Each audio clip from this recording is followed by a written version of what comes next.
Hi guys, so it's cooking time again. Ayan, ang ating lulutuin ngayon is maproseso. So ayan, meron tayong mushroom, beef strips, ayan, stem broccoli, potato, carrots, onion, garlic, at ayan ang ating mga pampalasa. Gagamit din tayo ng egg. So ayan guys, let's cook. So ayan, naglagay na ako ng mantika at ilalagay ko ng aking beef. So, naglagay lang ako ng salt and pepper sa ating beef. At ayan, isa-fry natin until mag-brown yung ating beef. Ayan, let's fry. So, ayan guys, once na nag-brown na yung ating beef, ilalagay na natin siya sa ating plate. Transfer na natin siya sa ating plate, guys. Ayan.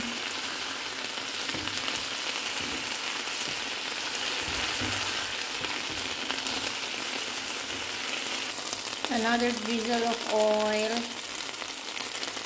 So, yan, lalagay natin ang ating garlic, ang ating carrots, ang ating mushroom, at ang ating onions. So, ang daming onions, guys. Isang buo na malaki. So, yan. Stir fry natin. So, yan, guys. Lulutuin lamang natin ng around 8 minutes.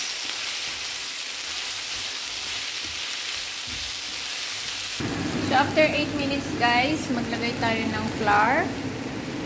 Lalagay na natin yung ating flour. Ayan, naglagay tayo ng 30 grams na flour. So, i-mix lang natin yan until mag-well combine yung ating flour sa ating mushroom, carrots, onion, and garlic.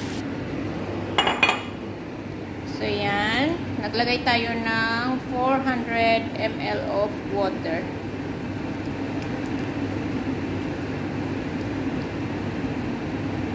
After natin ilagay yung ating flour, naglagay tayo ng 400 ml of water.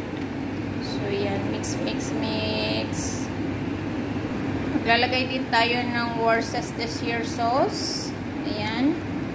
Then, maglalagay tayo ng beef cubes. Maglalagay din tayo ng dried thyme at saka bay leaves. Ayan.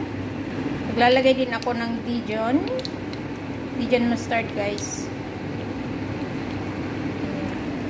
Mix well. Mix lang natin siya ng maayos para mag-well combine yung ating mga inilagay na pampalasa.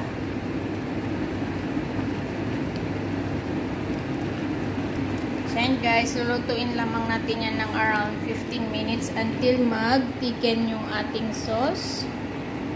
So, yan. Malapit na siya, guys. Thicken na yung ating sauce. So, once na nag-thicken na yun, lalagay na natin ulit yung ating na-fry na beef. So, mix lang natin.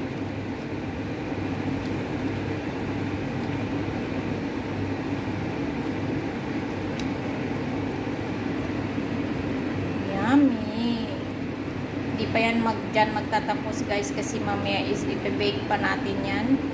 After natin lutuin dito is ibe-bake pa natin mamaya. So yun guys, tinransfer na natin siya sa ating baking dish. Then tatakpan natin itong ating puff sheets. So yun guys, tinakpan na natin siya. Then i-brush natin ng egg wash. So nagbatil tayo ng itlog at i-brush natin yung ating what do you call this?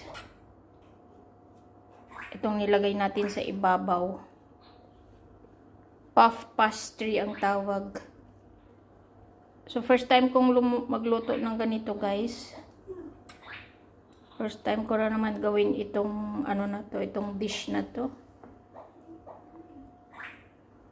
So, yan.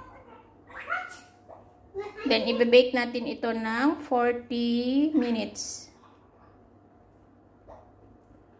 Let's go, guys. Ready to bake na. So, i-bake natin yan ng 40 minutes. So, yan. Nagbo-boil na rin ako ng aking potato.